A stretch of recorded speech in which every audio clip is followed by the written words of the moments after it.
Welcome back, movie nerds, to the Movie Nerd James YouTube channel for a new episode of Movie Nerd Talk. For those who are new to the segment episode, it's basically a chill back discussion where we talk everything new in things like the entertainment landscape of television, television series, comic books, video games, novels, and of course movies. To help me tackle this episode is the return of my uncle, Chad Eversole, all the way from Florida. What's up, man? Hey, how you doing? All right, so short and sweet, guys. That's out of the way, so let's get right into it. So it's been a few weeks. It's been a crazy last month or whatever. I've Thanksgiving, I've got my daughter's birthday, and then we were actually supposed to record this episode earlier this week, but I got COVID this week. So, yeah, it's been a fun week. And I know you said it's been bonkers at your job and all that stuff, so don't you love life?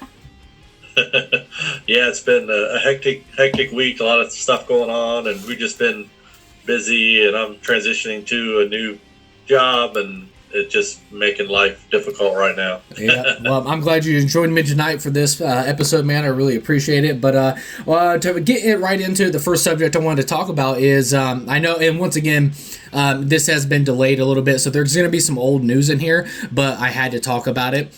And one of the news is we're going right into some movie news, and that is that 28 years later, 3 is a go, and it has been announced too that it's in talks, but most likely, given how I've heard the end of 28 years later, the Bone Temple ends, that Cillian Murphy will be the main lead of the third film, and I haven't heard anything else, but I hope Naomi Harris returns and all that stuff as Selena. I really hope she comes back. But yeah, so Chad, what'd you think when you heard this news? I was kind of shocked. I'll let you get your first thoughts first. Yeah, I really thought that they honestly gave up on doing it 28 years later, the third installment, and definitely Cillian with all the success he's had with, big blockbuster movies that he's been in, and but it just goes to show you, nothing's ever really dead, and things just have a way of coming back around, and schedules open up, and you get a chance to see something like this. So I was very surprised.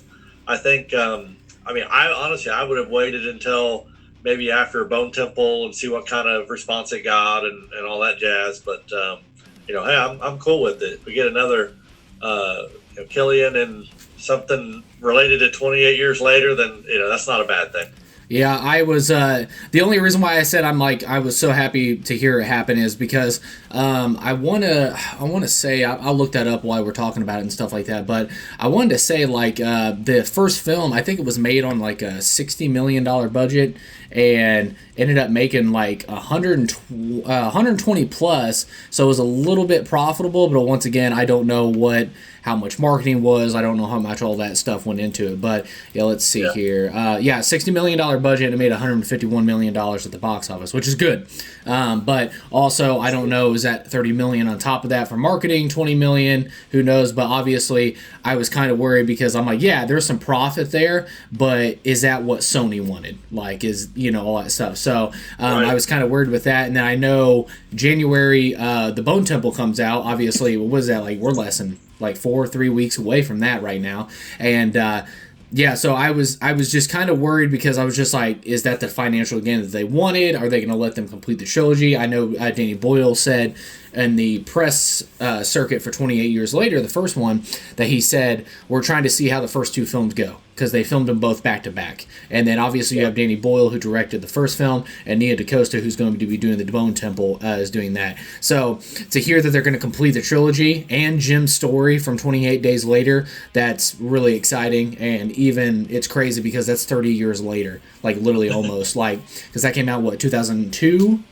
2003, and yeah, it's almost been 30 years, so it's it's crazy. But I know it's not being shied away. I know there's been interviews with Nia DaCosta talking about that she directed Cillian Murphy and the Bone Temple. She's they're not keeping it a secret. She's like, yeah, it was kind of crazy. She's like, yeah, he has a small appearance.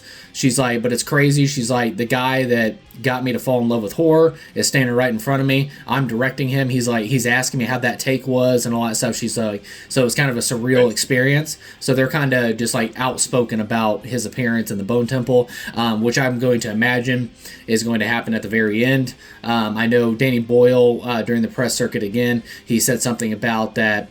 How Nia DaCosta sets it up. It's very, very awesome how she sets it up, and then you hear some familiar music, and then you see the appearance of Cillian Murphy. So I'm going to imagine the familiar music he's talking about is probably John Murphy's In This House in a Heartbeat, and everybody knows that theme from 28 Days Later and stuff like that, and that'll be the appearance of Cillian Murphy. I'm excited. I am very excited about the Bone Temple as well. Jack O'Connell and Ralph Fiennes, they look absolutely nuts in that film, and I'm ready. It looks chaotic. I know it looks like in the Bone Temple that what was it, Dr.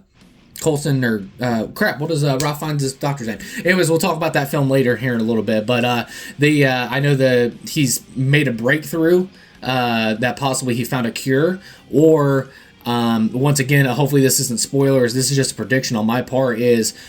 I wonder if he's found some way, somewhat of a cure, but also can you control the infected, like basically weaponize them?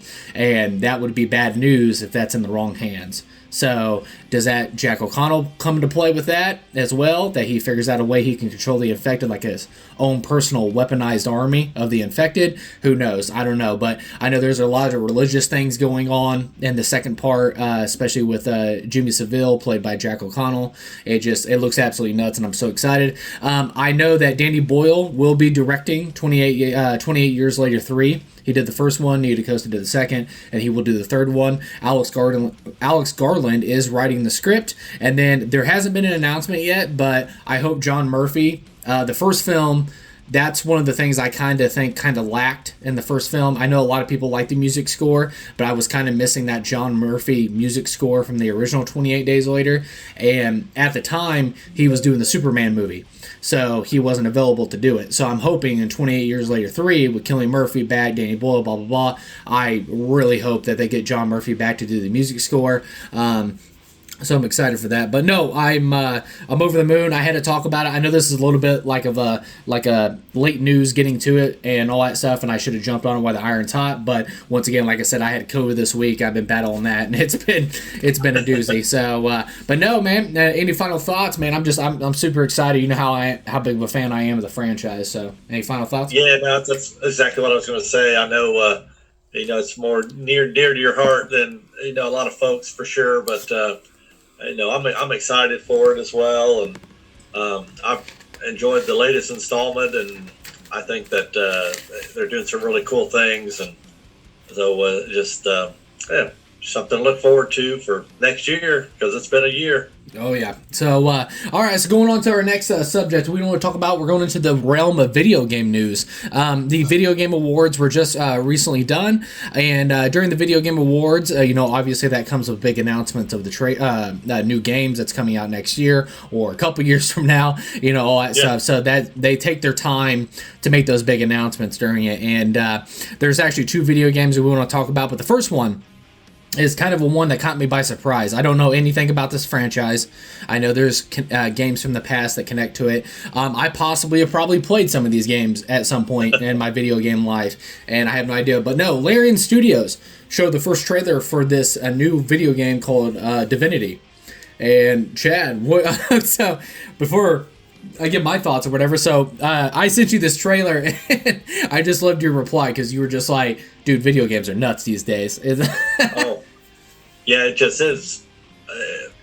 You and I both love, the Ghost of Tsushima game, and we played it, and it felt like, man, it's really, we're getting like the peak of video gaming, and it just felt real. Everything looked great. I mean, just visually awesome.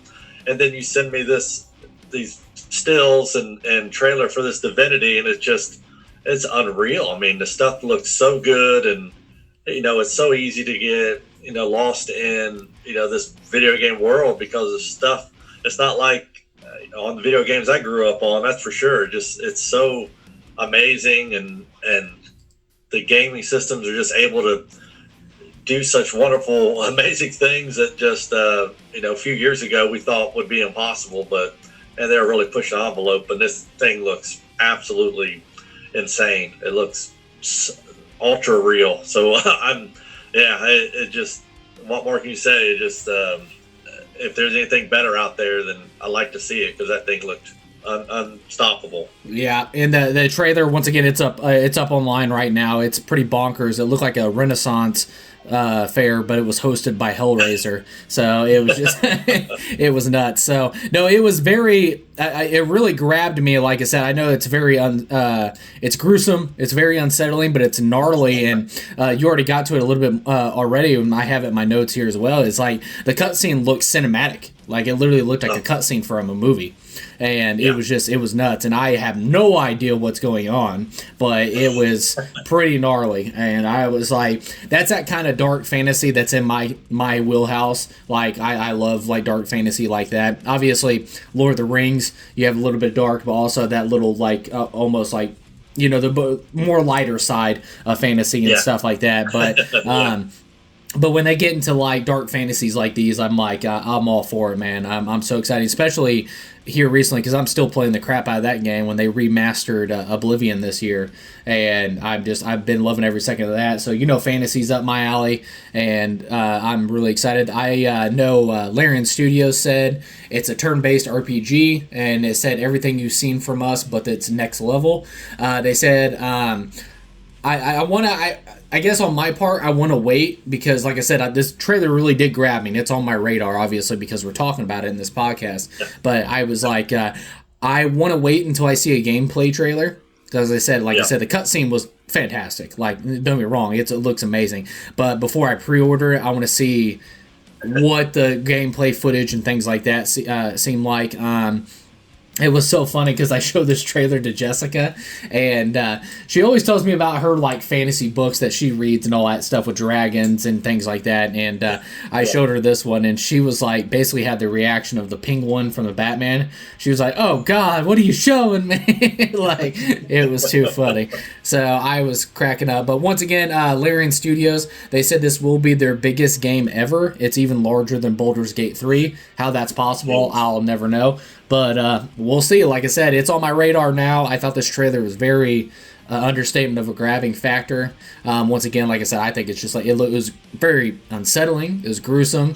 It was beautiful in a non-sadistic way. It was just like so beautifully done. I think the animation and everything just looked bonkers good. So, any final thoughts on Divinity? No. I thought it looked amazing, but. Yeah, I agree with you on the gameplay, because we've been teased with some really great cinematic trailers in the past, and on games that ended up kind of fizzling out. But if you're going to put that much time and attention into the cinematics, hopefully that bodes well, and it's going to be a fun game. But time will tell on that one. But the initial first looks are pretty sweet. Yeah. So, all right, so moving on from Divinity, we're going right into a spoiler-free film review. Yesterday, I got up and I went to go see a film I've been looking very forward to, and that would be from Academy Award-winning director Chloe Zhao's HAMNET. I was very excited to see this. I went and seen it, and it did not disappoint. Obviously, I don't know more explanation I need to give of the history of the tragedy of Hamlet by William Shakespeare. It's what in the dark, and it's basically the journey and the dark road of what inspired the timeless masterpiece of Hamlet to happen, and what William Shakespeare went through in real life with the death of his son and things like that. Spoiler free, like I said, you know how bad I am with these. I got to tiptoe around because I just kind of want to blurt spoilers out. So my first my reactions and little breakdowns is Chloe Zhao. Obviously, she got a lot of backlash for Eternals. I did not love Eternals, but I don't think Eternals is as bad as everybody thinks it is. I think the movie's not awful, but it's not great either. I'm in the middle on it and stuff like that. But obviously, Nomadland. She ended up winning her Academy Award for that and stuff like that. But just like she's a phenomenal director, and she proves it every second in this because she directs the shit out of this film. Like it is fantastic. And I think it's going to be either the front runner right now, or it's going to be one of the top contenders for best adapted screenplay at the Oscars this year, because it's just absolutely fantastic, and it literally a modernized version, but not really because of the time period it takes place in. It felt like William Shakespeare was telling this story. It's like she completely got the material and she expresses that every second on film, and it's absolutely phenomenal.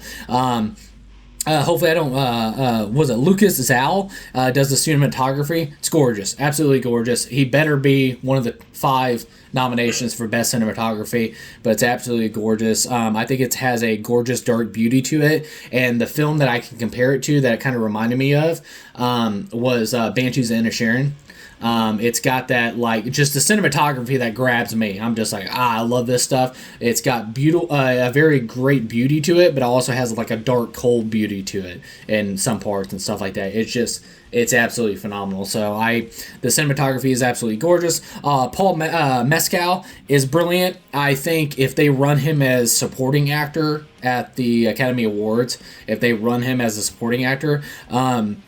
may very well. He might win, because he's awesome in it, and it's going to be a stat class for that supporting acting role this year. But man, if they run him in the supporting actor, he could win. I could see it. But my final thoughts, but my final with the cinematography, how beautiful was Chloe Zhao directing the shit out of this. Paul Mescal was incredible. The screenplay is phenomenal. All that stuff. It is Jessie Buckley's movie. She is absolutely outstanding. Like, she is just firing all cylinders. And I'm not kidding. Now, granted, this isn't my personal favorite performance of the year. I have somebody above her right now, but this is my second favorite. She is stunning. Like, she's absolutely awesome. And once again, they won't nominate the person I think has the best performance this year and all that stuff, but she is the front runner, if not a lock, to win Best Actress. I don't see anybody beating her. She is outstanding in this film, and I can't wait to see her next year in The Bride. It looks like a very interesting role for her. But man, with this, she is just lights out. She's heartbreaking. She's a beautiful human being in this. Just beautiful performance all around, and it's just. I know this sounds weird saying it out now. It's just so natural, the performances are, with Paul Mescal and all that stuff. Like, the chemistry is so natural. The family dynamics are so natural. Like, it feels real. Like, it's just, the performances all around are just fantastic. But, once again, it's out in theaters right now. Make sure you go out and see HAMNET, and make sure you see it on the big screen. Chloe Zhao is just firing all cylinders. Jessie Buckley, she is probably going to be walking away with an Oscar this year. It's tragic, it's beautiful, it's lovely, it's crushing, it's pure, it's a deep visual beauty of life and death, and it just captures William Shakespeare every second. So make sure you see HAMNET. It's absolutely phenomenal. Do you have any urge to see this at all? I only once I saw that you were going to be talking about it, here, that I kind of looked into a little bit more just to kind of see what it was about. And man, it definitely is a very interesting concept, and great cast. But I'll see it when it comes to stream, I guess. But right now, I along with this and a bunch of other movies, I'd love to go out and see. I don't have time to do it. Don't make time. But I could see that it would be a fantastic movie on the big screen. Oh, yeah. So, all right. So, moving on from that, we're going into another spoiler-free review, and this is actually a film that we both have seen, and I'll let you take the lead on this one, is we are doing a spoiler-free review for Rian Johnson's third installment into the franchise of Knives Out, Wake Up Dead Man. So, I'll let you take it away. Man, that makes it tough to do the spoiler-free because there's so much really cool stuff to hit on in there. But, mainly we could talk about the kind of the structure of this compared to, let's say, the last Knives Out one that came out that was kind of hum ho. It was okay, but nothing to really write home about. But this one was really fantastic from the get go. I mean, it looks so much better. Daniel Craig is back in it, and he's just he's just amazing. I was watching it with Faith, and I could see her looking, and she was like thinking, and so eventually she was like, "Man, I didn't even realize who that was." That it was Daniel Craig. I was just like, "Yeah, he's amazing in it." Benoit Blanc, and along with him, you get to see a really interesting performance by Glenn Close, and Josh Brolin is a preacher, and man, is demonstrative and flamboyant and crazy and all the best ways in this performance, with his longish hair, and but Josh O'Connor, the kind of the trying to keep it spoiler free-ish, but he has an issue in his own church, and it kind of gets sent to Josh Brolin's church as kind of penance for what he had done, just to kind of make him think about things a little bit. If you've seen Hot Fuzz, then the same thing that happened to Sergeant Nicholas Angel when he was causing too much trouble in London, got sent to the small town of Sanford to think about what he'd done. But this much happens to Josh O'Connor, and he kind of has an issue with this faith at that point, and so it's small town. It's some religion based stuff going on here, so it may or may not be for everybody, but just great performances all around by everybody. Jeremy Renner's in it, and Kerry Washington is awesome in it, and Andrew Scott from Sherlock, and I liked everything about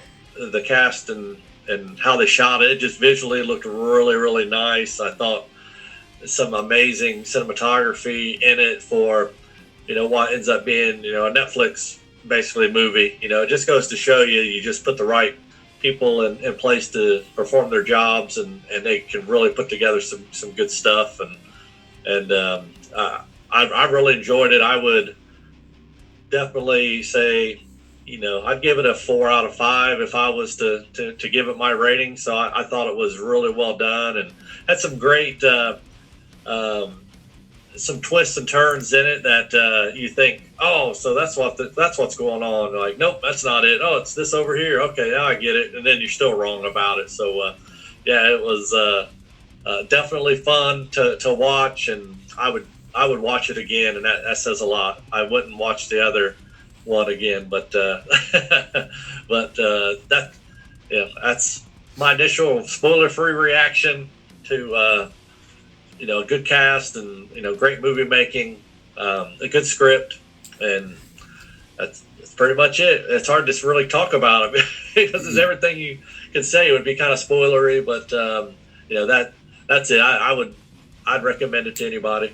Yep, and then I forgot to say at the beginning, the little short synopsis was that baffling and possible death inside a quiet church draws Benoit Blanc into a tense investigation where faith, secrets, and suspicion blur as the close community turns against itself. Right off the bat, too, I thought this was extremely fun, and I've made it very vocal that I wasn't a big...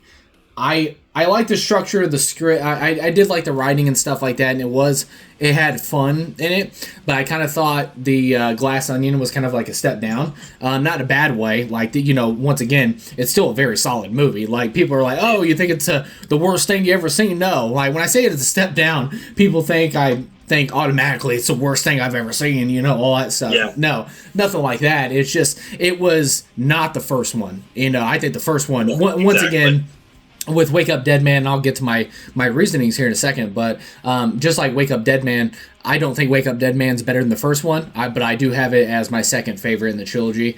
It's extremely a lot of fun. I thought the cinematography, and you got to that as well from Steve Cillain, and hopefully I said that right, it's off the charts. Like, I loved it visually. I thought it was so cool, and I I want to say like 2 minutes into it, and I told Jessica, I was like, I already love this visually way more than Glass Onion. And I know Glass Onion shot during the pandemic, and I know everything else, but it felt too digitally perfect, like especially the backgrounds and how it just wasn't that flair that they had in the first one. This one kind of got, I wouldn't say like boots on the ground, but it felt more realistic. The other one kind of just felt like a fake, almost like a TV show visually almost looked like, instead of a cinematic movie and stuff like that. So, and once again, I know it had a lot of stuff going against it during the pandemic and blah, blah, blah, but yeah, I love this visually, especially the lighting tricks that they use in this film. Without spoilers, they talk about faith in this in a certain scene, and when you're talking about someone against the faith, you see the room like dim into this gray dark. But when you talk about the voice of God or the word of God and the words of God and all that stuff, you see the light like brighten up as they talk about it. So that I thought that was very genius. And once again, that's very flexing your chops of the cinematography speaking for itself. I think the church set pieces and really the set pieces overall were gorgeous. I love the color palettes and the combination. Like I said, that falls in line with the cinematography as well. Daniel Craig, he just rocks, of course. He's just awesome as Benoit Blanc, and he even said, and you can see it every second when he's playing the character, he's like, you can just tell he's having a blast with this and all that stuff. And I think Josh Brolin is just so funny because we talked about, and we kind of gush about Josh Brolin all the time in different aspects, and anytime we get to talk about him, we just gush about the guy because he's the man. And I think he really does an incredible job. Once again, we talk about his range, but in this one, he really flexes his comedy chops very well. And there's, I don't know if this is a spoiler, but he talks about a confession that he gives and stuff like that. And I was cackling through the whole thing. I was dying. And Glenn Close, she's a legend, so she's awesome as always. But once again, you said it as well, is Josh O'Connor is the big standout. So much that I told Jessica, and I think you called me when we were watching it. We took a little break, and I was like, I'm watching Knives Out 3 right now, and you're like, how is it? And I'm like, it's really good, and we're 40 minutes in, and Benoit Blanc hasn't even shown up. Like, it was like Josh O'Connor is like just still in the show. Like, he was just great, and it's very engaging. There is one character. I don't know if this is a spoiler, but it's temper expectations. Jeffrey Wright shows up in this, and I loved his character, and then he was in a quick scene, and I was like, oh man, I want more Jeffrey Wright, man. Quick. Very quick, and it was too bad, but you can't have it all, I guess. And then as far as like flaws of the film, there is a couple of things of structure-wise. I think the first act, like I got to it just a minute ago with Josh O'Connor, I think like I'm 40 minutes in and Benoit Blanc hasn't even shown up. So the first act is very engaging. You get in the middle, it kind of, I wouldn't say slows down, but there's some things that kind of just bring the pacing to a kind of like a slower movement and stuff like that. I guess that's the best way to explain it. But there is a very crucial moment without spoilers and context or whatever. But there's a phone call in the middle act that is great. I was like, wow. I'm like, oh yeah, it was. It's kind of like an unexpected bomb in the middle of the film, and it's very well done. And then the third act and all that stuff, it pays off really well. And I liked it structurally. Now, the other flaw of the film is I don't know. The first one just nailed it on every single, like, fired on every single cylinder of doing this with all the characters. Is they felt part of the story. Like, these were puzzle pieces that made this big piece overall and all that stuff. Now, there's some characters in Glass Onion, I'm just like, they could have been in this, or they could have been out of this and we wouldn't have noticed, or they're not that important to the story and stuff like that. Same thing with this one. There's a couple characters I'm just like, we could have probably done without them, all that stuff. But they're fun. There's fun aspects to them. But there's a couple characters I'm like, it just, I love the first one because it's perfect how every single character is part of this overall puzzle. They're a piece to it, and it comes together this one big picture. So I really enjoyed that. That's why I think that the first one nailed. This one does a really good job of getting back to that. It doesn't masterfully like capture it like the first one, but it does a really decent job of almost getting there. But yeah, any final thoughts on this? Like I said, I said it before a couple times throughout this review, is I think the first one's still the best, Wake Up Dead Man is second, and Glass Onion is my third favorite in the franchise. But they're all solid. They're all great films. So they have a lot of stuff. Absolutely. I'm right there with you. That's exactly how I would rate them, and we can't talk enough about the use of lighting and sound and just everything, and this one, just how it all comes together. And yeah, they couldn't weave every character in like they did in the first one, and just really have a big impact with them. I mean, they all have their usefulness, but not exactly the same. And it's one of those things too where I think you don't want, as a filmmaker, for everyone to just be constantly trying to guess kind of like what each character's role in this thing is, because once you see the first one, you're just like, oh man, I like how they did that, this led to this, and so it's like watching M. Night Shyamalan, and you're like, what's the twist? Oh no, the trees are alive, or it's just like what's really happening. You can't go into a movie constantly wondering what the twist is and really enjoy yourself. And I think this was disarming enough, especially like you just said with that phone call that that the priest took, where he basically was in a totally different frame of mind and just had to become this person's priest again, this person who needed guidance, and like he said, it's what he wants to do. He wants to be a priest above anything else. And we see that by the end of the movie, knowing that, he could do whatever he wants, but he still, becomes the priest for this town and hears their confessions, and, is that role for them, which they desperately needed after dealing with Josh Brolin's character all those years. Yeah, and then I'm glad you brought that up, because that's one of the things I give a complimentary to the film as well, is they talk about, like, there's a character in the movie, I won't tell you who, but it's between Josh O'Connor and another character, about someone who's for the faith and there's somebody that's against the faith. They don't believe in the faith at all and all that stuff. But it's not insulting. Like, yeah, you understand where the person's coming from that doesn't have faith, and then you also understand the person that does have faith and stuff like that. They give great examples to support their reasons why they believe in that, but it's not insulting. I've seen so many people, like, if you believe in a religion or something like that, they are attacked, or that's just it's belittled and stuff like that. This one, it's not insulting at all. You totally get it, and that's the peaceful conversation I wish a lot of people would have in life. And that's like, you see that in the film and stuff like that. Even Josh O'Connor, it's like, even a person that doesn't believe in the faith and stuff like that, he still has a human conversation with them.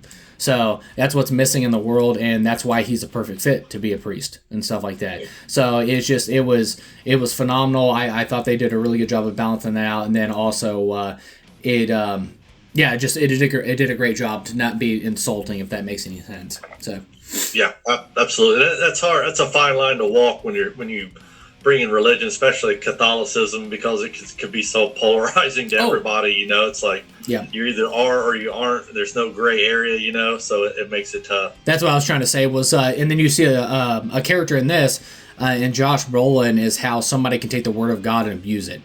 So so that's what I was trying to say. And then you see Josh O'Connor, you see that, like, they are spreading the word of God and stuff like that, but can that be done wrong, and how it's done the right way? So it's just like, you can't cherry pick words in the Bible and twist them around as a weapon, which you see a lot of people do today, and many different aspects. So it's really well done. So sorry, that's what my last bit on it. There's a really great scene with Josh Brolin when he's at his pulpit, doing his thing, and just once again back to the design of this set and stuff. He's got this basically a bow of a ship that he is like preaching from, and it looks insane, but it's so beautiful. It's hard not to to look at it, but he's basically, anytime they get someone new and to actually come to church, he belittles them to the point that they just get up and leave. Like, he zeroes in on everything that maybe they've come to confession and said stuff to him, and he uses that as ammunition to basically galvanize the folks that have always been there into seeing, like, his power. And it's such a it's a disturbing sequence of bits of sermon that he uses to basically get people to walk out, and he looks at it as a badge of honor. He like zeroed in on the things that he doesn't like about them and made them get up and leave. So he's like, ha ha ha, I showed you. But it's so well done. It's hard, you hate him because of what he's doing, and he's just eating it all up. So it just this well done by well done by Josh Brolin, and just a great sequence there. Yep. But all right, so that's all we had on Knives Out Wake Up Dead Man. It is streaming on Netflix right now. All right, so moving on from that, we're going into, I actually had the privilege of going out to see, what was that on last Friday, something like that. I actually had the privilege of going to see the 45-year anniversary of the IMAX screening of Stanley Kubrick's The Shining. It was crazy because there was a 4:00 showing, but it was my daughter's birthday, and we were doing stuff during the day for her birthday, of course. So I couldn't go in the middle of the day, but there was a 10:15 at night showing for The Shining, and the movie's 2 hours and 45 minutes long. But it was up in Muncie, which is also a 40-minute drive for me at the IMAX theater. But I was like, I can't miss this opportunity to go see one of my favorite horror movies on the IMAX screen, and just in general, because I wasn't born in 1980 when this movie came out, so I just couldn't miss the opportunity to go see it. I was like, man, I'm gonna be freaking dog tired driving up there and all that stuff. But I was actually kind of shocked, because it was I didn't feel tired at all through the entire movie. I was just locked in. I was and it is just, once again, it's I knew it. I always know it because it is one of my favorite horror movies of all time, and Stanley Kubrick and all that stuff. And I know it's great, but you always get that friendly reminder when you go see a movie of just how great the film is. And I'm just like, it is just flat out one of the greatest horror films of all time. And I was absolutely locked in. Now, granted, the drive home, I was feeling it, whatever, but the entire movie, I was just locked in. I was like, heart pumping. I was just like, I was locked in. But no, man, I tell you what, the Wendy Carlos and Rachel Elkind, however you say it, is the music score, man, on the IMAX screen. It is just like the beating DNA of that film, and it's monstrous, and I absolutely loved it. I got goosebumps multiple times, even from the opening credits. The boom, boom, boom, boom, all that stuff. Yeah. I was just locked in. I absolutely loved it. And then John Alcott, however you say it, John Alcott, on the cinematography. Always watching it, but to see it in that expanded format in the IMAX screen of basically the camera following, like it's like haunting eyes of the hotel, and it basically follows you like a ghost, pun intended, and all that stuff. So it feels like it's haunting you is the best way to explain it. The cinematography is gorgeous. I just love how the film was shot. Jack Nicholson, he was just on another level in the 70s and 80s. That guy, just one of the greatest actors of all time, and he just, in the 70 days, I think him and Robert De Niro were just like on another level. And Jack Nicholson, I think he just dominated the 70s and 80s, and obviously The Shining is one of his biggest standouts of all time, and he's absolutely incredible. And just, man, I don't know. It's so natural, which that's kind of disturbing at the same time. But it's so unsettling. And still to this day, when 45 years later, it's just like, it's so haunting. And his performance is just fantastic. Shelley Duvall, I think she just does such a good job. And if I thought of somebody in modern day that really does a good job at that, is Mia Goth. If just have those bulging eyes of like looking so terrified and all that stuff, and it's such a unique look. And Shelley Duvall, she just does such a damn good job in this film, and she's awesome as always. Rest in peace, because she passed away and it's one of a very legendary horror performance, but also legendary performance in cinema. And back to Jack Nicholson too. How many times does people quote all the time, "Here's Johnny," and all that stuff? It's just like, it's absolutely incredible. And there's so many memes made about the movie of like, when you're in an argument with your wife and he's like, "Darling, light of my life," he's like, "I'm not gonna hurt you, I'm just gonna bash your brains," and all that stuff. So it just, some of the scenes and the one takes and just letting the actors flex and stuff like that is just, it's just, the movie's on another level. That's why it's one of the greatest films of all time. And I'm not trying to be over dramatic for the podcast of the episode. I even said it when I got home and was talking to Jessica about the next day. And the movie's been out for 45 years, and I still am stunned every time I watch the film. I'm just like, God, this movie is just phenomenal. And it honestly was one of the greatest theater experiences I've ever had in my life. I was just absolutely in love. I was talking about it for days. I'm still talking about it now. I was just like,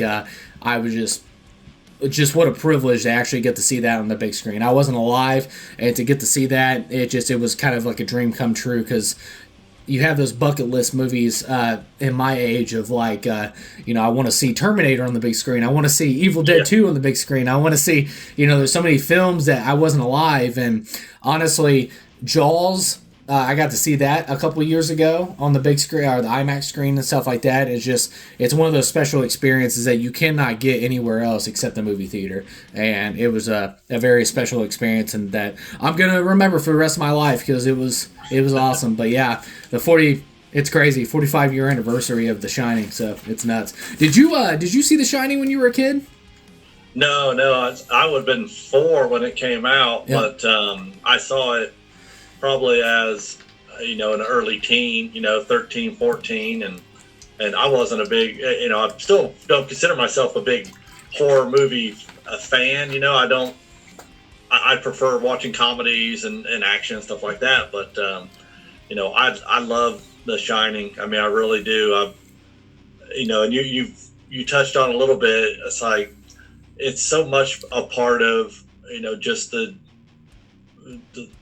lexicon of life now. I mean, it's just, every little bit of it has been memed to death or a reference to death in other movies. And I just watched Dr. Sleep probably like 2 weeks ago, and they do such a really good job of paying, homage to it. Obviously, it's a extension of that. We know that, but man, to redress the sets and things the way they did, and just to give it the right look, it was just so cool. And it just goes to show you, they don't do that with just every movie that comes out. I mean, a movie that's been out for 45 years, how often do you hear other movies of that time frame being talked about that long afterwards, and with such still like awe in how it was even done. I mean, the performances are amazing. The sets are insane. I mean, the visual effects are insane. It is about as perfect of a movie as you can get, and still to be almost 5 decades old is just crazy to think about. Yeah, and obviously the movie's been out 45 years later, but so here comes a big spoiler. And one of the things too I noticed about it as well is just the Kubrick does such a good job, and once again back to the cinematography of just, there's not that much violence in the movie. It's like there's like some foul language of talking about the violence and stuff like that, but there's not that much violence, if at all, until the third act, when you get the axe to the chest and all that stuff. There's the disturbing imagery, but it just does such a good job of keeping that horror, like elevated horror, throughout. And it's a very rare stuff that you don't see a lot of films hold, and not just of today, but through history. It's just like, that's why you see The Exorcist. It was just like that elevated horror, and it just Shining and all that stuff. It's just like, there's just those gems of horrors in cinema. And it's not just a great horror movie, it's just a great movie overall. It's just absolutely phenomenal. So it has everything. So, but no, just a happy 45-year anniversary, and once again, to get the chance to go celebrate that, on the IMAX screen of all things. It was a very special moment. I can't say that enough. And I'll be thinking about it for the rest of my life. And if they ever show it again on the IMAX screen, I'll be there once again. Like I said, I hope they keep doing stuff like that because I really enjoy that stuff. I got to see Jaws on the big screen. Obviously, I wasn't alive to see that. And seeing The Shining. I am the other one I want to see too really bad on the big screen is John Carpenter's The Thing. I would love to see that in the big screen. But yeah, what a special moment. But moving on from that anniversary celebration, we're going on to and I think that's this will be our last subject we'll talk about until we get into our final subject that we're going to be tackling. But we're going to go back into the video game news. At the Video Game Awards celebration, we also got a new trailer, trailer number 3, and it is for Resident Evil 9, Resident Evil Requiem is what the full title of it is called. And I'm going to get right into the big reveal. It was Leon Kennedy has returned. It has been rumored, it's been hinted, it's been theories out the wazoo of he could possibly be in it, Jill Valentine could be in it, Claire Redfield could be in it. I think everybody and their mother could probably be in this video game, but it has finally been revealed, and that Leon Kennedy is back. He's looking badass as ever. So it's so awesome. I can't believe it. And then almost 30 years after the incident of Raccoon City, so that would make almost 30 years. So that would make Leon Kennedy 49 years old. I think that would make him in this video game world. It's insane to just see Leon Kennedy. And if you want to talk about probably, if not number one, because I know Claire Redfield and Chris Redfield and Jill Valentine are very top contenders, but I don't think anybody can really argue to this, but he is the face of the franchise. Like, anybody that takes a Resident Evil, it's Leon Kennedy is the first one that pops in everybody's mind. Obviously, he's been in Resident Evil 2, Resident Evil 4, Resident Evil 6, and then obviously his big return in Resident Evil 9 for this return. So it was just insane. So I just couldn't believe it. And then we finally got it confirmed because, once again, there's been so many theories I've seen out there about this video game that there was a hooded figure that ended up slicing some dude's throat in the demo that I played, and a lot of people thought that was Leon Kennedy and like a virus type thing, but come to find out, it's been confirmed that it is the new villain, which a lot of people thought it was Spencer from Umbrella as well, but it's actually been confirmed now. There is a new antagonist called Victor Gideon, and the dude looks creepy as balls, and it seems like he has some kind of connection to Umbrella, obviously. Could this be one of the original scientists from the Hive that did the T-virus and all that stuff all the way back to Raccoon City and Umbrella? So it's going to be a lot of questions hopefully obviously get answered in the video game, but the theories are out of control. What was it? T-virus, and obviously the mold with Resident Evil 7 and 8, the different forms that you've seen the virus take over in this franchise, and it's going to be very interesting. But I do love his design. I think he looks awesome and very creepy. I love how he just like talks very proper and all that stuff, so it just gives off that more creepy look and sound and just aura that he has. And then but I don't think he's the big bad. I think we're being misled in the trailer. I think he could possibly be one of the the main working left hand, right hand man and all that stuff to the big bad and stuff like that, but I think we're being kind of thrown for a loop of him being the main villain. So I'm going to keep that theory to my and see what happens at the video game. The little details that they gave about the video game, obviously the other character that you will be playing as is Grace Ashcroft in the video game, and then obviously the big announcement is Leon Kennedy. So that'll be the two characters that you play as in the game, and they said they will be split 50-50. And what they mean by that is basically when you play as Grace Ashcroft, it goes back to that more horror root and stuff like that was elevated from Resident Evil 7 and 8, that more horror roots, which I love that. And then with Leon Kennedy, that's more of your action horror and stuff like that. So I love that they're going to keep that kind of balance in the video game, which I'm all for, because I think that's one of... Resident Evil 4, I think, is the most perfect game in the franchise. Like, Resident Evil 4 is my favorite, and Resident Evil 2 is my favorite as well, of my top favorite. I love all the video games. I absolutely adore all the video games, but number 6 is my least favorite because I think they got too much into the action that it kind of missed the point of what made the Resident Evil franchise so fantastic and just what made it so special. And they kind of got away with that in Resident Evil 6, and then they got back to their horror roots. And I think probably how you reinvent a franchise and stuff like that was definitely with Resident Evil 7 and 8. It just, they got back to what made it so special, and I'm so excited to see what they do with this and to have that balance of the roots of horror with the action. I love that. So, but I want the horror before the action, if that makes sense. But it's really cool that you're going to play as both characters. I know in the trailer that Victor Gideon said he's going to release Elpis, which is, could this be a new program? Could this be a new virus? And when I said before, could this be a mix between the T virus, because it is, Leon Kennedy and, connections to the Resident Evil 2 video game. Could this be connection to the T virus mixed in with the mold? I have no idea, so we'll see what happens, what this Elpis is all about. I know the Elpis is actually the Greek spirit of hope that was in Pandora's box, and it was the last entity to left after all the evils escaped into the world. So Elpis stayed in Pandora's box. So why has this Elpis program been kind of kept away for 30 years and stuff like that? So it's I'm very, very intrigued and interesting, and so excited to dive more into that evilness of what this Elpis program or new virus is possibly be. I did play the demo that they released back in a few months ago, that you're going through this apartment building, and you're being stalked by this creature called the Stalker.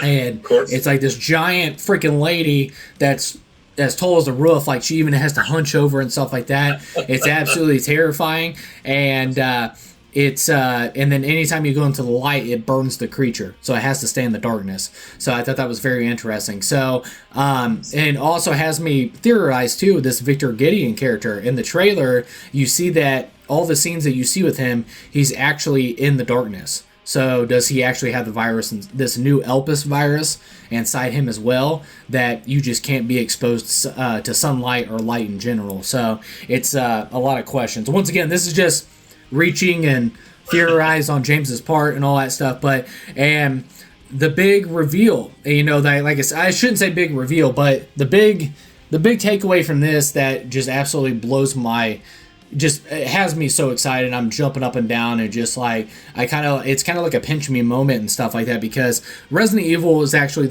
is responsible for why I fell in love with video games. I've played all the Resident Evil games. I grew up with the Resident Evil games all the way back to 1, 2, all the way to freaking 9 as well. I've watched all the little animation movies. I played all the outbreaks, the side missions, the side little video games that they had for that. I've been obsessed and a lifelong fan of the franchise. So to see this, but in the video game, in the trailer, we're going back to Raccoon City. It's just absolutely insane. So you're talking about almost 30 years later with this character in the game timeline, and we're going back to Raccoon City. Obviously it was hit by a nuke bomb, which they don't call it a nuke bomb. It was called something else that actually takes the virus. What the crap was that bomb called? But anyways, no, it's been actually wiped out. So, obviously it's an entire city that's been absolutely destroyed and stuff like that. But why is Leon going back to Raccoon City? And it's just very poetic that 30 years later, this character is going back to where he began, because he was a rookie officer, and his first day of the job was a Raccoon Police Department officer with a zombie outbreak. So it's freaking insane. But no, I've talked way too long about it. I'm just so excited. The Resident Evil franchise, like I said before, this is the reason why I fell in love with video games, and to see it's still going strong, 9 installments into the franchise, the main installments into the franchise, it's incredible. I pre-ordered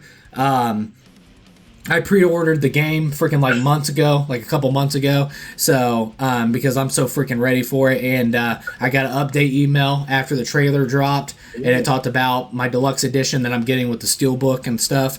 And it's a physical copy with a steelbook. So I'm just so excited, as they announced that you get bonus costumes of Leon in the video game. So obviously they were saving that for the trailer. So it was really cool to get those updates on my pre-order. So I'm so excited. The game releases February 27th, 2026, and I will be fake calling in sick to work that weekend because I will be playing Resident Evil Requiem or Resident Evil 9. So yeah, Leon's back, baby. So it's so badass, and I can't wait. And I'm very scared though, because are they going to kill him off in the game? I don't know. It would be very poetic because he is one of the biggest characters in the franchise, and he is 50 years old almost. And you know, I know the creator that's behind this, the director and stuff. I should have wrote his name down. I'm very unprofessional, but they talked about it too. It's like he will be pushed to his limit in this game and all that stuff. So like we've never seen before with Leon. So I'm kind of worried because I'm like, is this, you know, once again, it would make sense. It would. I don't want it to happen, obviously, but it would make sense. He is one of the biggest main characters, if not, you know, the same thing with Chris Redfield. I was kind of worried in Resident Evil 8 they were going to kill Chris Redfield off, but they didn't. So I'm waiting for the heartbreaking day they kill one of these franchise characters off in one of these video games, and will it happen with Leon? I hope it doesn't happen, but man, just going back to Raccoon City and stuff like that, how poetic would that be? So I just, we'll see what happens. But yeah, like I said, it come out February 27th. I'm like chomping at the bit. I'm counting out my days. So that is my most anticipated video game of next year. It's my most anticipated video game in general. I'm just like, I'm so excited. So yeah, Resident Evil 9. So excited. Very cool. Very cool. Yeah, honestly, my memories of Resident Evil, the video game, is just watching you play it when you were a kid. So just coming over there and hanging out, you know, just shooting the breeze, and you were playing it. We'd just be chit-chatting about stuff, and that's pretty much it. I never got into playing them. I'm not a huge horror movie video game guy, but you know, I can definitely get behind that one. I've seen you play quite a bit of it, and yeah, I saw a lot of like react videos of folks when the trailer came out, and you saw Leon, and everybody was freaking losing the crap. So it was fun. It was fun to watch it. You could tell that that's such a good fan base, an awesome following of people who've been there since, you know, like you have since, you know, day one when the first one came out. So it's pretty cool. It's nice to see that there's a good group of folks out there. Yeah, well, it was funny because when I was live streaming the video game awards, I had it on the TV, and what was I doing? I was working on notes or something. I'm, you know, probably getting ready for this podcast until I got COVID or whatever. But I was getting ready for it, and I was watching live stream. Like, oh, Resident Evil 9, they're showing the trailer and stuff like that. And I was like, all right, cool. And then in the trailer, when that foot hits the mud pole, I'm like, is this Leon? Is this Leon? And then just it pans up and plays this rock and roll music and all that stuff, and I'm just like, it's Leon, you know, like I felt like a schoolgirl, like a freaking fangirl. I was like, Leon's back, like all that stuff. Jessica's like, what are you doing in there? I'm like, Leon's back. And like I was hyped, so it was cool. That's awesome. Yeah, that's exactly what they were doing. Yeah, I was sitting there, I was like, oh my god, he's back. Look at his coat. I'm like, look at his cool hair and all that stuff. And he's like kicking people and then chucking a chainsaw on a dude in the trailer. I'm like, yeah. I'm like, so it just it's nuts. Awesome. But no, I'm so excited. It's once again, like I said, it's like not just anything in the entertainment landscape. Resident Evil 9 is just like, I cannot wait. So I'm just like, I'm so excited. But all right, so with all that out of the way, that's everything that we had that we wanted to talk about, except this final subject that we wanted to talk about, which is the main reason why we wanted to get together. But now that we have all the movie news and video game news and movie reviews and all that stuff out of the way, we want to get into the last segment. That is, we wanted to give our 10 most anticipated films for 2026. So, 2026 is a very embarrassment of riches of movies and stuff like that. So this is very hard to get these down to 10. Once again, I tried to break it down as much as possible, tried to get as much information as and what movies come out next year. I always make these most anticipated films of the year, and then slowly throughout the year, I'm like, holy crap, I forgot that came out. I totally forgot that director had a new movie. I totally forgot about this and all that stuff. So we usually get together at the midway point of the years and be like, okay, now we're gonna revamp our most anticipated list and all that stuff. But I actually feel pretty good about this anticipated list that I made out and stuff like that. But I'm very excited for 2026. But I feel like I'm talking too much. Now, did you say you had some honorable mentions that you wanted to get to before we get in? Well, probably too many, but I mean, I can just kind of name them off and not really go through and talk much about them. But maybe a couple of them, I'll say a couple things just because I wasn't aware of them until I was diving in to do this, and I was like, "Ooh, that sounds really cool." And I'll give a couple just because I think they'll spark some other conversation. But there's obviously, they're re-releasing The Labyrinth next year, on the big screen. So if you haven't seen Jim Henson's The Labyrinth with David Bowie and Jennifer Connelly and the whole cast of the Henson crew, puppeteering all of the cool creatures, then take your loved ones and your children out to see it because it's an awesome movie. You should definitely see that. So I have that on my bottom of my honorable mention just for a re-release. I don't tend to put a lot of re-releases in like most anticipated because I've seen Labyrinth 100 times, but I like that. I definitely would go see it. Then we got I'll just cherry pick a couple of them because the Sam Raimi produced directed Send Help with Rachel McAdams. I think looks really funny. She's awesome, and I'd watch her in pretty much anything. But it's secretary and her boss end up marooned on a island after a plane crash, and he tries to boss her around basically, and she tells him this isn't the office anymore. So it looks like just a funny, bloody romp for Rachel McAdams and the crew of Send Help. So I thought that looked pretty good. And then I think it looks ridiculous, but the cast is crazy, and it's at Masters of the Universe. Yeah, I think that could be fun. I grew up playing with He-Man and collecting He-Man and watching all the terrible cartoons and all that jazz, but they got a really awesome cast of characters for 2026 Master of the Universe. So much so it may be, depending on how a couple trailers go, I could say, hey, that could be a fun movie to watch. But it's got Alison Brie in it. It's playing like Evil Lynn, I think, and I think she's awesome. So I would be interested in seeing it just because of the cast. But and lastly, I'll pick this one because I didn't know anything about it until I started watching some trailers, getting ready for this. But it's called Cold Storage. It's got Liam Neeson and Joe Carey in it, and they work in a cold storage facility. Joe Carey does from Stranger Things fame. Yeah.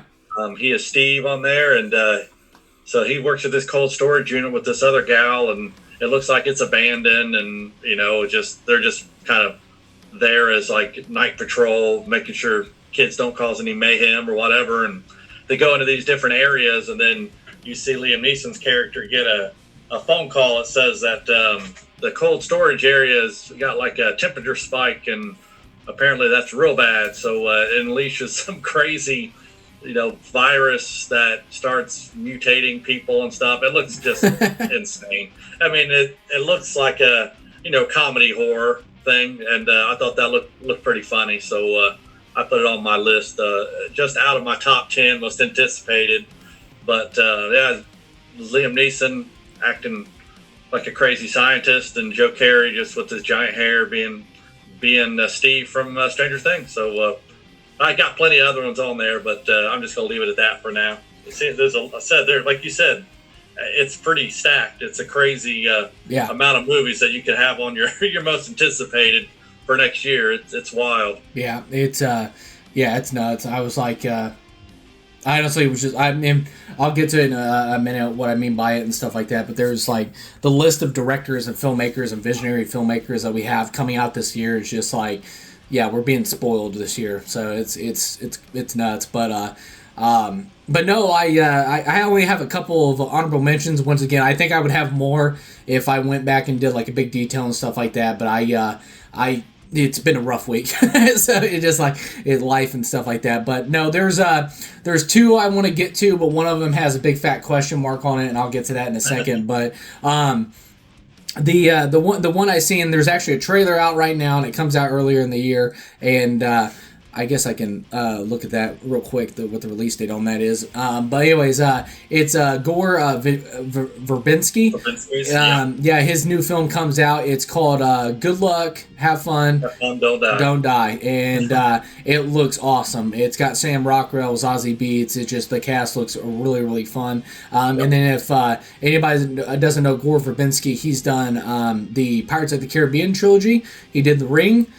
He did Rango, which is one of the most underrated, awesome animations ever. And then he also did a very underrated. It's not perfect. It's not a perfect film, but it is really unique, and I had a good time with it. It didn't blow me away, but I had a good time. It was called A Cure for Wellness.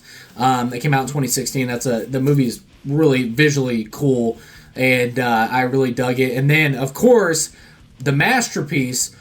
The most underrated film that I think is a masterpiece, I love this film, is he directed Mouse Hunt from 1997. God, I love that movie. That movie's a masterpiece. It's so good. And I had Evie watch that for the first time the other day.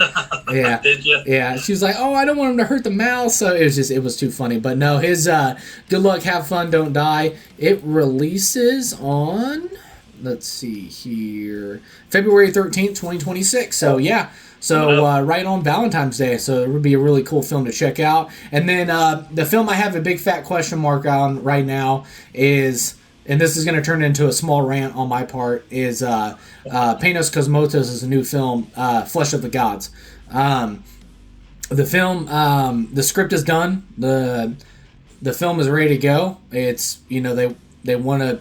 It's ready to go. The script's done. They have their cast of Kristen Stewart. They have Elizabeth Olsen and Oscar Isaacs, and it's a 80s vampire film, but it can't get financing. It's having financial trouble, and it honestly pisses me off. So I know it's going to be a rant on my part, but I just don't understand it, man. I really don't.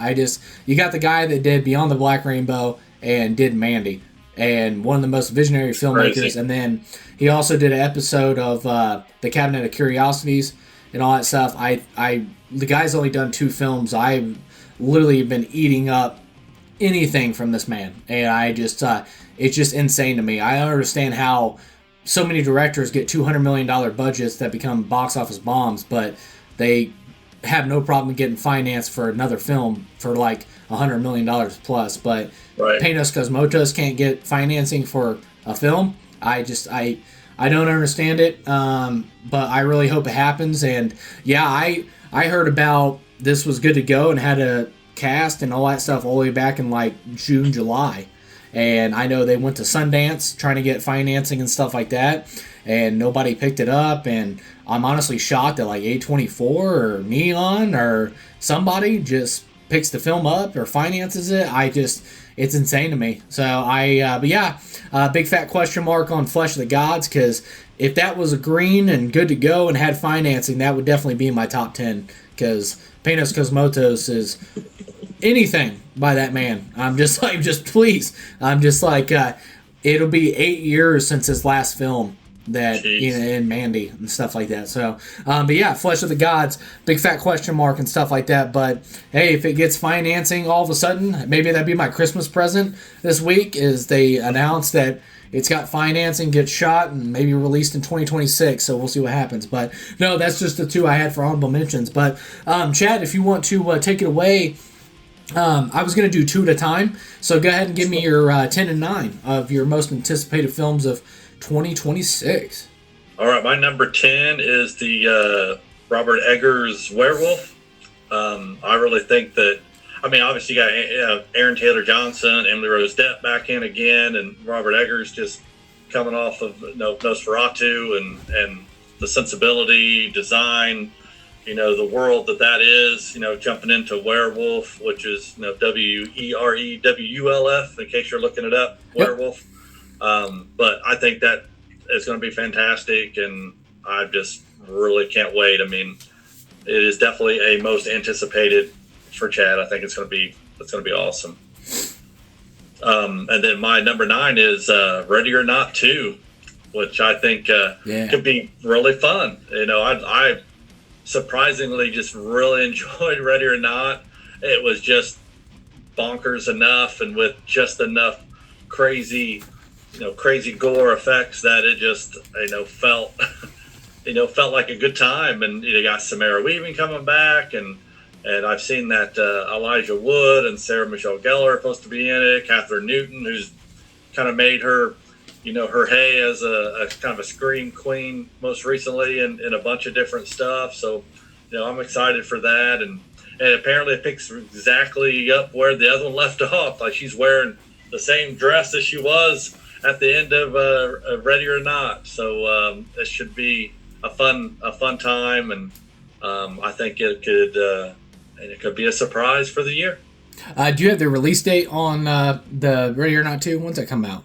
I don't offhand. Yeah, I'll look it up while you're working on your 2, and I'll let you know what it says. All right, cool. My first 2 here, coming in at number 10, I have the Russo brothers as Avengers Doomsday. I have my ups and downs here recently with the MCU.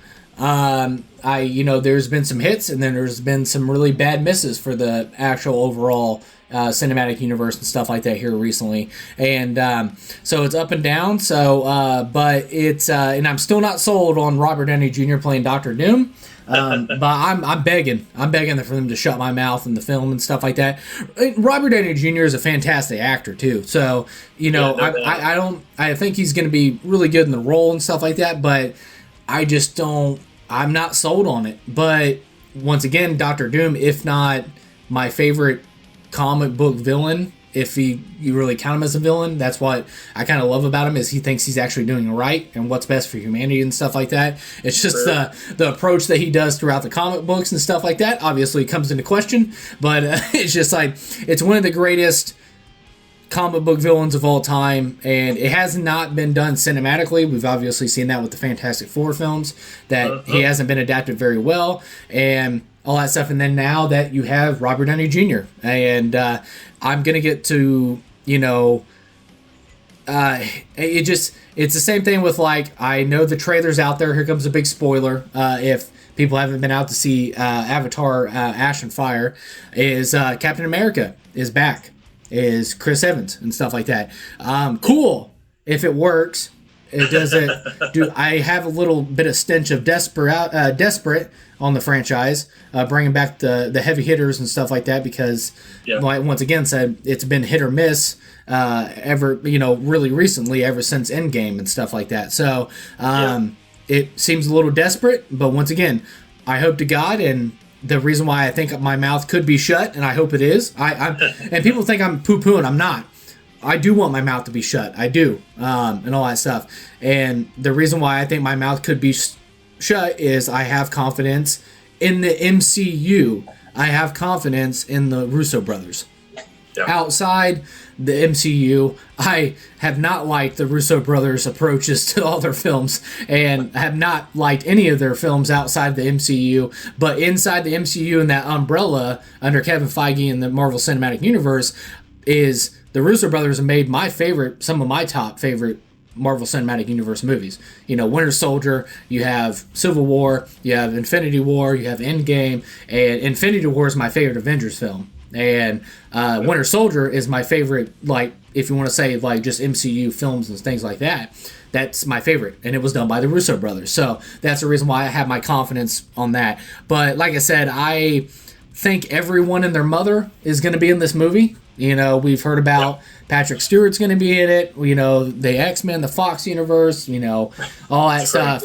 Does it get overstuffed? They haven't ran into that problem yet with these Avengers films.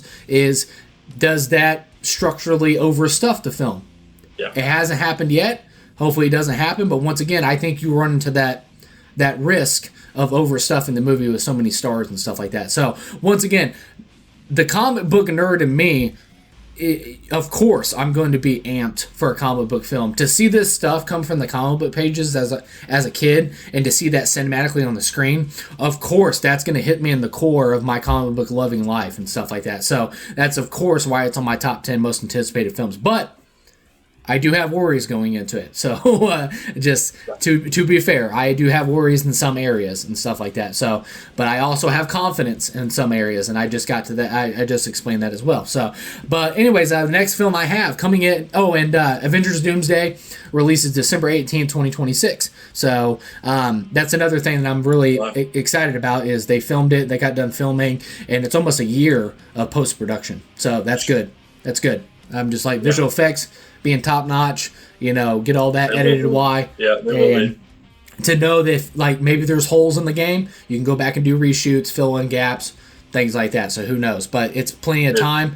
I do like that it's going to come out. We have like a year of post-production on the film, so that's awesome. So coming in at number 9, I have Phil Lord and Chris Miller's Project Hail Mary. And I know this is a audio podcast, but obviously, Chad right now, and this is there. It is. He's got the book. This is the main. Yeah, this is the main note that I have. Read this book. It's so good, and it's so good. I can't tell you anything because it's so good, and it's just it's It's the author of The Martian, correct? Yes, Andy Weir. It's So I've got that on my. That was one of my honorable mention ones on there, and it was really hard not to put it in the most anticipated. Ryan Gosling. Obviously, I love The Martian. I loved Matt Damon in that. It's one of my favorite performances of his, and the isolationist, writing of that is so good. And so when I saw that that's who had done this, the book that this is based off of, I was super excited for it. And I wasn't like super high on Ryan Gosling, but a lot of the stuff he's done lately, I've just really enjoyed. So I've turned a page on Ryan, and I am definitely anticipating that movie. I think it's going to be really well received, and I hope it does well at the box office, because it should. Yeah, and Greg Fraser, who did the cinematography for the Batman, Dune Part 1 and 2, Rogue One, Let Me In. He's actually doing the cinematography for Project Hail Mary, which has me very excited, obviously, because I think he's one of the best cinematographers working in the game. And then it's funny because I read the book, and I won't tell you what context. I'm just going to call her the Russian character in the film. But there's a Russian character in the book that I was like, man, and I also listened to the audiobook too as well. I was like, man, I don't know why I just picture Sandra Hüller as this girl. And it's so funny because she got cast as the lady in the book, and I was just like, oh my god. So it was awesome. And then Ryan Gosling as Ryland Grace. He's perfect casting, just perfect. And I can't give you context and spoilers and all that stuff, but he is perfect casting. Like, I was sitting there, I'm like, man, they should get like a Ryan Gosling. I almost said Ryan Reynolds, but I think they've kind of overplayed Ryan Reynolds and stuff like that. But to give off that intelligence, also that goofiness, it's a regular everyday guy. When they said Ryan Gosling got cast, I was like, holy crap, it's perfect. It's just perfect and stuff like that. But I'm very excited for Project Hail Mary. And the marketing so far, because there is trailers out there if you want to check this out, check out the trailers and stuff like that. The marketing hasn't blown me away. But also, I kind of want to take that with a grain of salt, because it's so hard to tiptoe around spoilers of this book. What do you market? What do you not market it? It's such a hard line to tiptoe. So I understand, but once again, I haven't blown away by the marketing, but I understand it at the same time. But yeah, they got to ramp it up, because it looks like quite a bit of money's been put into this. So we'll see what happens. But no, it releases on March 20th. Hopefully a birthday present for James. So I'm so excited. But yeah, Project Hail Mary is what I had at number 9. So on to you. What's your next two? Well, Ready or Not 2 is March 27th. So all right, cool. So that'll work out really well. So I know it's one that you and I have already talked about just a little bit at the beginning, and that is 28 Years Later, The Bone Temple. I've got it as my number 8. We've talked at length about about it, and about 28 Years Later in general, and Ralph Fiennes and Jack O'Connell and everything that's happening in it. So we'll just we'll save that more for another time because I think we just talk about it. So I'm just going to put 28 Years Later as my number 8, and my number 7 is back to my comedy loving roots, and it's going to be Super Troopers 3. Oh yeah, that's because I love the Super Troopers. I love the first one. The second one, it was okay, but I love the first one, and it looks like they kind of got more, back to those, kind of roots for the third one, and all the same cast of characters are back, and I love those guys. They're they're just nuts, and now's the time for some good slapstick comedies to come out. I've talked about that on other podcasts where those kind of I want to say like Chris Farley, David Spade, and even early Adam Sandler kind of stuff. Just kind of doesn't really happen so much anymore. It's gotten away from that, and I love the Super Troopers and the craziness of it, and I would just I'm ready to see something like that again on the on the big screen. Yeah. All right, cool. Coming in at my number 8, I also too have Nia DaCosta's 28 Years Later, The Bone Temple. It is, we talked about it a little bit before already, so I'll be quick through this. Nia DaCosta, I think her Candyman movie rocked. Oh, yeah. And yeah. I love it that she's back to her roots and stuff like that. To see the continuation of Spike's journey, because I know he's going to be a key to all 3 films and that connecting tissue. Obviously, we talked about Ralph Fiennes. I'm so excited to see him at the, I think he's one of the greatest actors living today that doesn't have an Oscar under his belt, and he's at the front of this film. And then you have Jack O'Connell coming off his performance as Remick in Sinners. I'm just so excited to see his evil range of being this Jimmy Crystal character, and it's pretty bizarre of how he looks and all that stuff. Very I'm so excited to see what he does with that character. To bring in that rage virus, possibly Dr. Ian Kelson. That's what his name was. I was trying to think of a while ago, but Dr. Kelson possibly finding a cure. We've seen the trailers so far that Samson. Could you weaponize the infected? So I'm so excited to get those questions answered, and then obviously this is the film that Cillian Murphy will appear in, and then obviously lead into what has been greenlit, and that is 28 Years Later, number 3. So I'm so excited for that. But that releases on January 16th, 2026, which is a few weeks from now. So I'm so excited. But coming at number 7, I have Disclosure Day. This is the new film by Steven Spielberg. The trailer is out. I was very excited that we actually got the trailer out before we did this discussion. So that was really cool to have. It's Steven Spielberg. That's all I can say. It's the man. If now, don't get me wrong, I personally think Akira Kurosawa is the greatest filmmaker to ever live, but it's kind of like the Peyton Manning is my favorite quarterback of all time.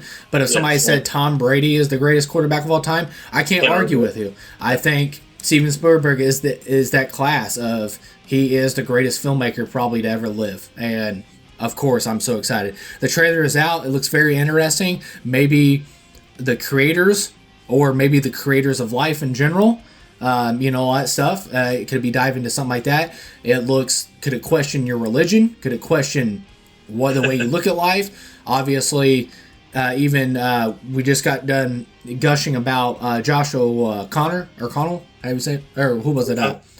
O'Connor from Wake Up Dead Man. He's going to be in this with Emily Blunt.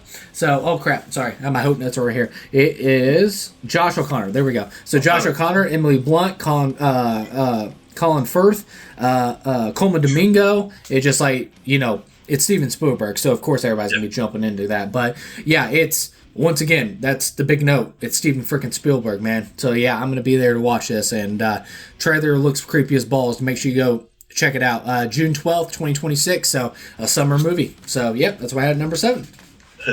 All right, that was your number 7. All right. So my number 6 is one that you had as an honorable mention, which was Good Luck, Have Fun, Don't Die. Yeah. With Sam Rockwell, and I saw Juno Temple's in it and Michael Pena, and I'm like, yeah, that's pretty good. And then, of course, watched the little teaser trailer for it, and Sam just, Sam is just so good, and he's crazy in it. So he comes in, and he's like, I'm from the future, and I'm here to, save the world. And, he looks crazy because he's got he's got this crazy suit on, all these tubes, and there's like liquid flowing out of them and stuff. I mean, it just bonkers right from the start. So, I was hooked right away. So, when I watched the trailer, that's why I forgot to say in my description too. It looks like Everything Everywhere All at Once meets The World's End. So that's what it reminded me of. Yeah, no, that's good. I was thinking like 12 Monkeys kind of thing too, with Bruce Willis and kind of his portrayal in there of this time traveling guy that like no one believes he's really traveling through time, but it's making him crazier and crazier as he goes. So it's I think it's going to be really fun, and it just looks great. So I'm down with it for sure. Yeah, I love it in the trailer too that Sam Rockwell, he was like, the guy was like, you look like a homeless man. He's like, hey. He's like, I'm from a future where everything's going to shit. And he was like, this is top fucking fashion right here. Like, I was dying. Well, no, it's such a commentary on, like, the state of what we're in now, It's like, hey, things could change real quick. And he's telling you, like, this is as good as it gets in the future, guys. So better get ready for it. I think it'll be, it's going to be great. So I've got that at my number 6.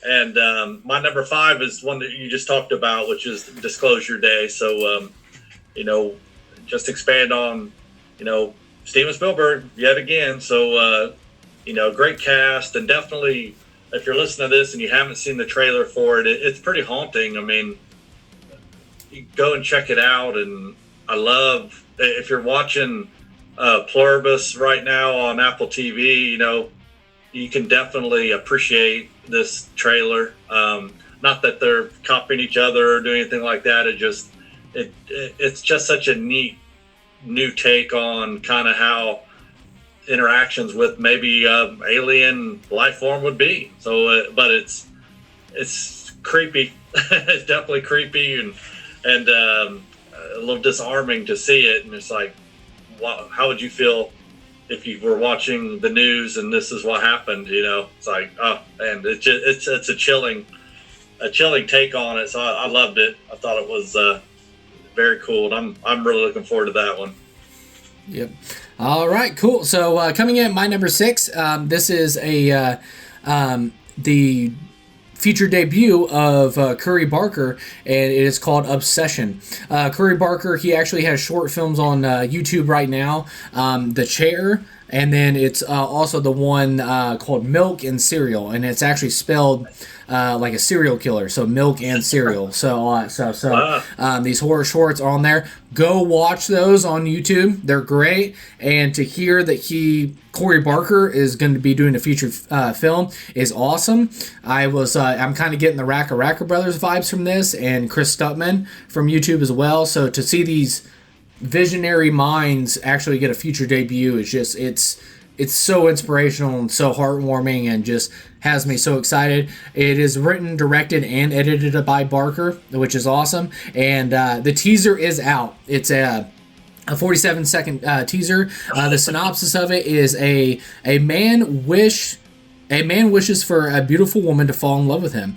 Terrible consequences as she starts to show disturbing, obsessive behavior from the wish. So I'm very excited. Obviously it's going to be horror roots and stuff like that. And just once again, just to hear that Curry Barker, I keep saying Baker. Anyway, Curry Barker has a film, a feature film. It's just so inspirational and really cool to see. And I'm very excited. So to see these visionary filmmakers, especially in horror, man, horror has been kind of dominating since 2020. Like it's really taken over, especially this year and last year. Like, horror is definitely making a big splash, and to see that continuing into 2026 is awesome, because coming in at my number 5 is also a horror movie. The horror movie I've been talking your head off about, I've been talking Silas's head off about, I've been talking Chloe in the group chat, I've been banana sandwich about this, and that is the new film by Damian McCarthy, and that is Hokum. Damian McCarthy has 2 films out. One is called Caveat, and then you have Oddity. Caveat, they're both awesome. Go watch them. So I was in chat, so hopefully you'll see where I'm coming from with this, is in the realm of horror, I'm getting Edward Berger vibes off of Damian McCarthy and the horror vibes.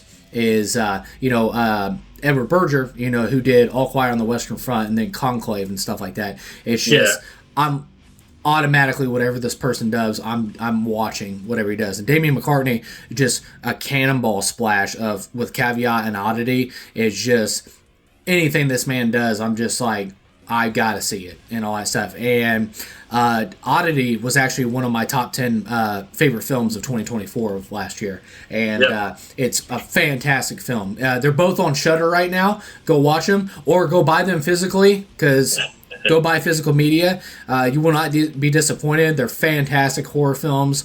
I think he is a very special upcoming filmmaker that we need to keep our eye on, because he has a very special vision, and I'm so excited to see him team with Neon to do this. So I'm so excited. But no, I went and seen Keeper, which is also done by Neon, and that was the Osgood Perkins' new film. And when I went and seen this, they dropped the trailer for this. I had no idea that there was a trailer out there, and it was only showing in theaters with Keeper. So it wasn't released publicly. So I was talking everybody's heads off. I'm like, dude, I just seen Hokum. I'm so excited. You guys, I cannot wait for you guys to see this. And then I ended up going to see the Kill Bill anniversary with Chloe and Silas.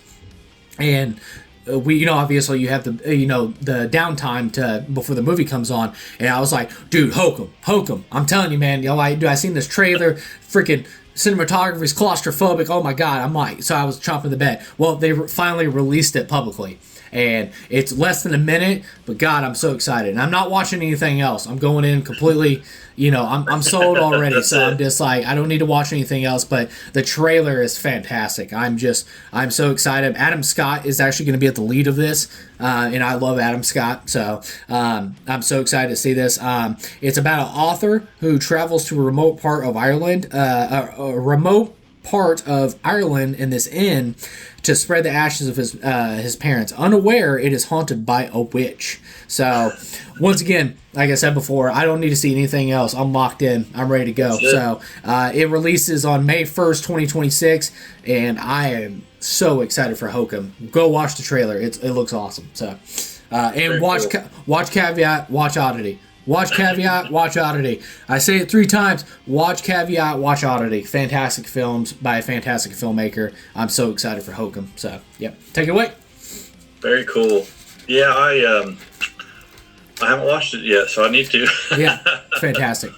At least the other ones. I know Oddity, I think, is also playing maybe on HBO Max. I keep having it recommended to me. I just haven't had time to watch it, so I definitely want to see that. Yeah, you'll there's a design in there that you'll love. I mean, I think in Caveat they have this little bunny thing that they have in there that's really awesome too. But in Oddity, it's called the Wooden Man, and it's just commands just a presence just by sitting there in the room. It's just it's incredible design. So yeah, very cool. Yep, I've definitely got to free up some time, watch some stuff. Let's do my number 4 and 3, which is my number 4. I did Bradley Cooper written and directed Is This Thing On? This stars Will Arnett and Laura Dern, and I love Will Arnett. He's a funny guy. He's also the voice of Lego Batman, and he does Arrested Development as Job. If one's watched Arrested Development, and he's done a ton of other stuff, but this is based on a true story of a guy that was going through a divorce and decided to become a stand-up comic, and that's who Will Arnett plays, is this gentleman, and I know about it and have heard a ton about it from an interview that Will Arnett did on Conan O'Brien's podcast. Conan O'Brien Wants a Friend, and it was just a very cool conversation with them. But I love the kind of the backstory of this character, going into a bar basically just for something to do, and they had an open mic night, and he didn't have any money to drink, so they said, hey, just sign up for the open mic, and you get to come in for free, so he didn't have the cover charge, so he signed up and went up, and first thing he says is, well, I think I'm getting a divorce. And then that was it. That's kind of how the whole thing started, and so it's a really a cool telling of this gentleman's start in comedy, and how co-parenting with his wife after divorce and stuff. So I mean, it's something that isn't going to make a bunch of money at the box office, but I love Will and Laura Dern, and the fact that it's written and directed by Bradley Cooper, I think could be pretty cool. So I'm very interested in checking it out. Yep, and don't quote me, but I'm pretty sure the entire film is handheld. It's like handheld camera, and all the stuff I've seen, it does look like it's handheld. And Bradley Cooper did it, so he actually shot it himself. So it's really? all it's all handheld and stuff like that, and it's a very cool, unique way, because like you see with a lot of filmmakers do this as well, and book writers, and then obviously stand-up comedy, and they talk about they have to get the darkness out somehow. And when he gets on stage, he starts talking. He's like, "Well, I think I got a divorce. The first clue was, my wife and kids aren't in the house anymore. Yeah, they left. And I'm all by myself. So that was the first sign and all that stuff. And then the crowd starts laughing about it. So it's the darkness of his own life that's actually part of his skit. So it looks very emotional and very cool and very unique. So, and then Bradley Cooper, he's a great director. So yeah, amazing. And Will, can't say enough about him, but he's mostly known, for his comedy chops, but this looks like a really good dramatic role for him. Kind of in the same vein, it is a comedian, and so that's what really drew him, to the project, and you can tell he's putting a lot of heart into it. So, good job, Will, and I look forward to that. And then my number 3 is one that you already talked about, so we'll just we'll mention it, which is Avengers: Doomsday, as like you said, I love a good comic book movie, and I'd love to see something different with Victor, and to see it. I want to say play better, because the gentleman that played him in the Fantastic Four, I know he passed away, recently, and suddenly, so I don't want to disparage his performance in it in any way, but it was a characterized performance. It wasn't. It didn't have a lot of heart to it, and I think we could definitely see that, with this new version of it. But time will tell. We're only getting like a little tidbits. I'm not going to go watch freaking Avatar to see a bunch of trailers for it either, because I don't give a crap about Avatar. So I'm not going to do that. So as soon as they're released, I'll watch them, and I hope they're good. I've seen the one, kind of teaser one that, and Tony Stark as him, looks good, but Robert Downey Jr., I don't know, I think he's Tony as Victor or whatever. That sounds weird, but I'm looking forward to it just because Avengers movie. We'll see what happens. They have him officially listed as Victor Von Doom.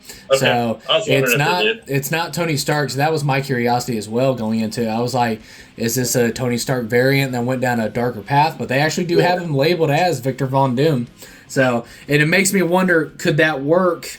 Once again, it smells desperate to me, but we'll see what happens. But, with the Captain America thing, when he brought the stones back and he stayed with Peggy, did he make a ripple that, in this universe, this Victor Von Doom looks like Robert Downey Jr.?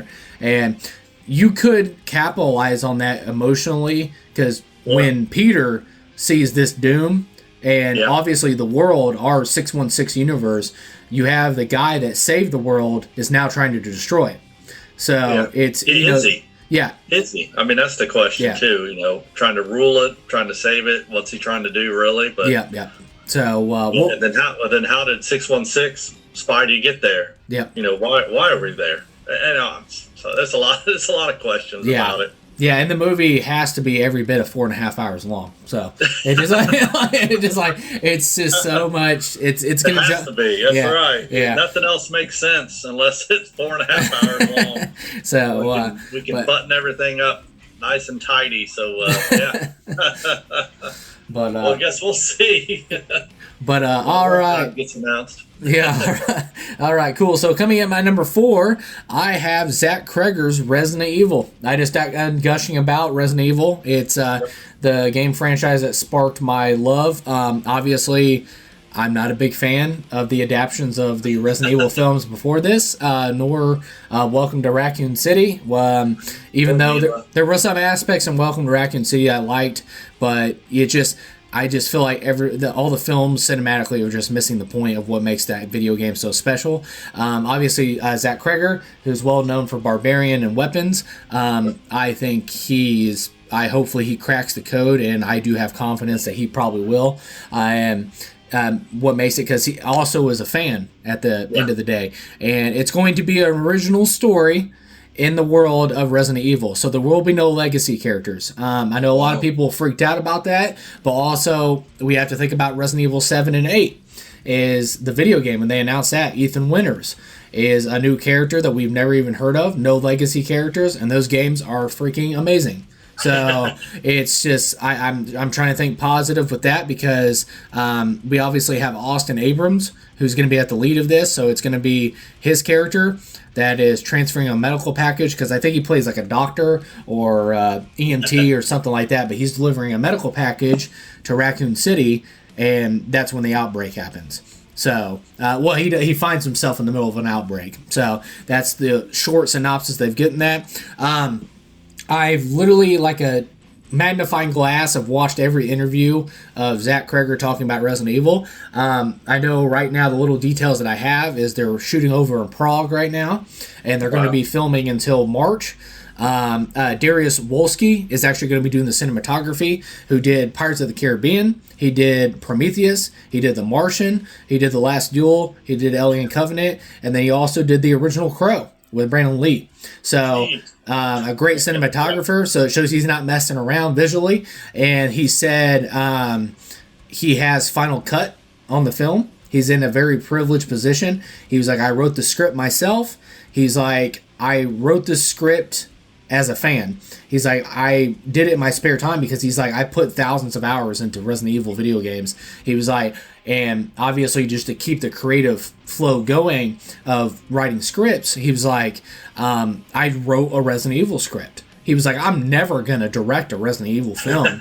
But he was like, I'm just going to write this script. And then he just like, oh, I freaking love this. Oh, I fucking love this. Oh, I love this. Oh, there's no way they're going to let me do that. And then at the end of the day, he was like, oh my God, I freaking love this thing. So he is making that script. So it's really cool. And he said it's basically his Evil Dead 2, and he can go nuts. So obviously Evil Dead 2 is my favorite film of all time, so you know that has a big smile on my face. And he said this will not be like Weapons, and this will not be like Barbarian, where you jump time jumps to certain vantage points, blah blah blah. Yeah, he said this is going to be a simple point A to point B, and the further you go into the movie, it feels like the more in the depths of hell you go. So it has me very excited. So just to hear that he's a fan of the video game, and then obviously Zach Cregger from Whitest Kids You Know and what he's done with Weapons of Barbarians, to hear this franchise is in his hands, I'm just so excited, and I love the approach that he's doing it. And once again, this is the reason why I fell in love with video games, and I'm so amped. So I'm very excited. So, but yeah, that comes out September 18th, 2026. And I can't say anymore. It's going to have Austin Abrams, Paul Walter Hauser, Zach Cherry, and Callie Reese. I'm just like chomping at the bit. So I'm so excited. And then coming at number 3 is a film that you also got to do. You had at number 10 is Robert Eggers' Werewolf. This will be the 5th film of Robert Eggers. It takes place in 13th century time period. Obviously, we know how Robert Eggers doesn't want to do anything in modern. He always goes back to different times. And so I'm just so excited because the accuracy, the historical accuracy is going to be there. The love and the details and the set pieces are going to be the cinematography. It's just, I'm so excited. The return of, reteaming with Lily Rose Depp from Nosferatu and reteaming with Aaron Taylor Johnson, who's going to play the guy that's actually got the curse of the werewolf. So I'm very excited. I have seen set photos of this. There's no official photos out there yet, but I have seen set photos. Lily Rose Depp looks unrecognizable. They've actually done like her split lip, and she it almost looks like she has like a fat suit on too. So she looks completely unrecognizable. Looks fantastic. I'm so excited. Willem Dafoe's in it. Ralph Fiennes's in it. I've seen the set photos. Looks great. We haven't got a look at what the design of the werewolf is. But I heard like the stunt coordinators and the action coordinators from the Benicio del Toro werewolf that worked on that as well, and also the Van Helsing with Hugh Jackman or whatever. That stunt crew is on that, but obviously we know how very grounded and rooted that Robert Eggers is and stuff like that. We've obviously seen that his take on vampires with Nosferatu. So know that you're probably going to have historical accuracy and stuff like that. So don't expect a CGI montage or something like that. I think it's going to be more in the muck, down in the mud and stuff like that. So Robert Eggers, before I get to Robert Eggers, Jaron Blasky, who's done the cinematography for every single one of Robert Eggers' films, and I think he's one of the great cinematographers working today. And literally, you can take every single frame of Robert Eggers' freaking movies, and it can be a canvas painting that you can hang on your wall. That's how beautiful these films are.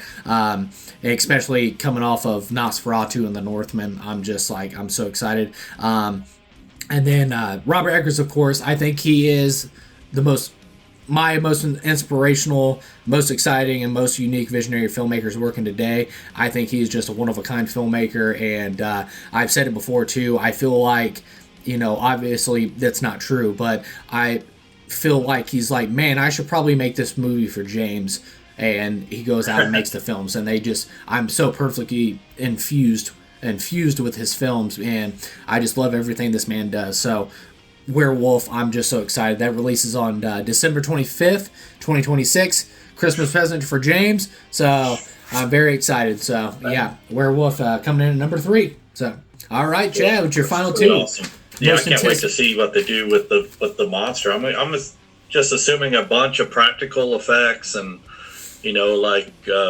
American Werewolf in London-y kind of things, and so I'm excited for that. Yeah, but, and I don't, here comes a spoiler and stuff like that. I know there was a lot of backlash, if you want to call it that, but I'll just say division of how Nosferatu looked. And Orlok looked in Nosferatu, and it just, you're a Transylvanian man of that time. There's just no way you're not going to have a mustache. It's a real guy. It's a guy that actually used to be real, a human, and all that stuff. And he's got to trick people into still, wanting to be around him and stuff. I mean, so he's got to be a little grounded in reality. Yeah, and then also like Vlad the Impaler, it's like he had a mustache, the based on Dracula and stuff like that. Yep. So it's just like I understood somewhat, but I didn't understand the backlash about that. I thought the design was fantastic. I thought it was terrifying. And obviously, Bill Skarsgård ended up going on to be one of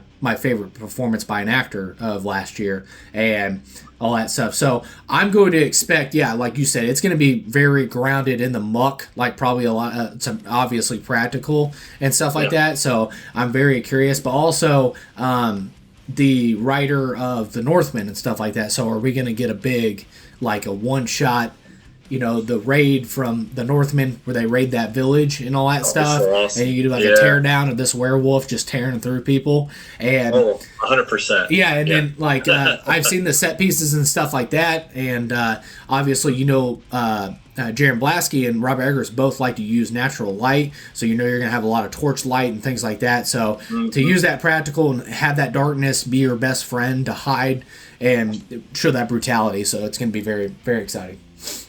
Yeah, fantastic. Yeah, I'm ready for that one. All right, so coming in, your last two here. What's your last two most anticipated films of 2026? All right, well, I've got another comic book related movie, which is Spider-Man's Brand New Day, as my number 2. I don't honestly know a ton about it other than it's coming out, and we're starting to see a little bit of leaked set photos and set videos, stuff like that. But I'm excited to see where they pick up.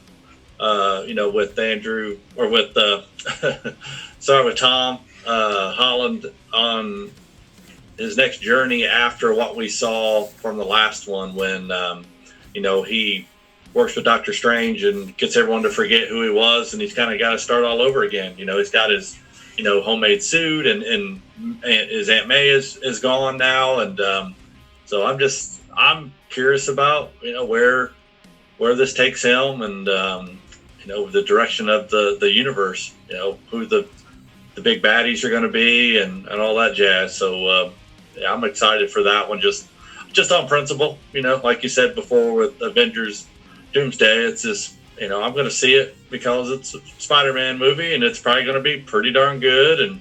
And Tom doesn't disappoint. He's done a really good job as Peter, and I don't see why that would end now. So we're hoping it's a good show.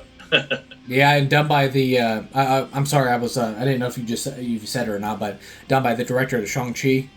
So. Oh yeah, no, I didn't mention him, but yeah, that's great. It just goes to show you're going to probably see a lot of nice fight action, I hope. And I just know very little about it other than what I found here and there online. But so I don't even know who he's really going to be fighting, And we see nowadays it's so common for these sites to be putting up all this like, oh, just confirmed that Sadie Sink is going to be the new, Mary Jane or whatever, all this stuff. So I don't really know what's true out there floating around, but I think they'll when it's time for them to start showing some trailers, it's going to be probably the best Spider-Man we've seen on screen.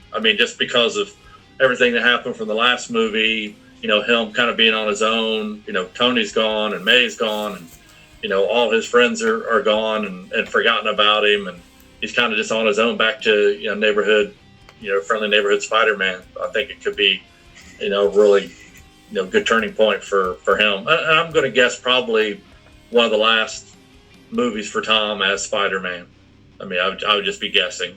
Yeah, but besides the Avengers and stuff like that, I'm very curious of like what his journey is going to be after that. Do they go on to a Miles Morales, type approach? Who knows? But obviously that contract between Disney and Sony of the Spider-Man rights, that's always, comes in limbo. Because I don't know when that contract's up. But yeah, it says it comes out July 31st, 2026. So I would, because especially for an MCU film, because we got freaking Doomsday teases, and that's a year out. So yeah, we're 7 months out on Spider-Man. Yeah, wow. So I would probably in the range of like 4 to 5 months out, they'll probably start showing some teasers or something. So yep.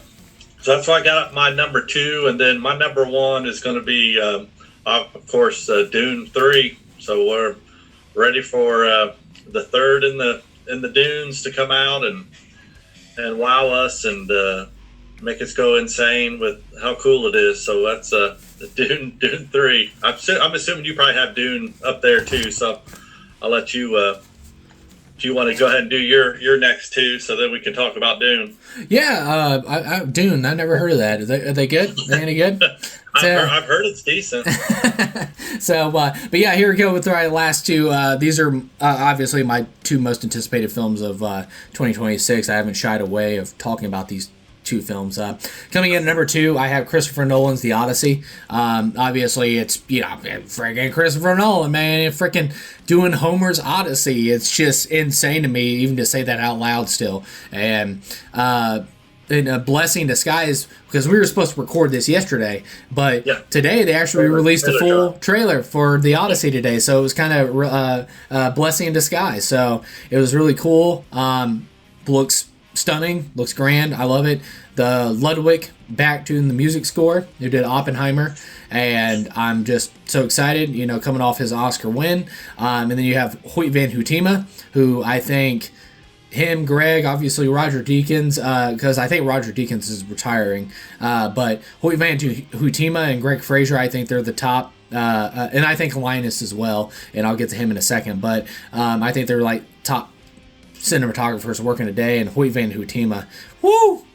Just coming off his Oscar win of Oppenheimer and seeing the freaking Odyssey in that trailer, man, I'm just like, man, it's just absolutely stunning. And I'm gonna say this out loud. This is one thing that's driving me banana sandwich online right now is don't expect historical accurate costumes. I'm like, it's kind of comical because I don't understand it. Like the complaints about the costume design when you have a Cyclops, sirens, a freaking creatures, gods. It just cracks me up that they're just.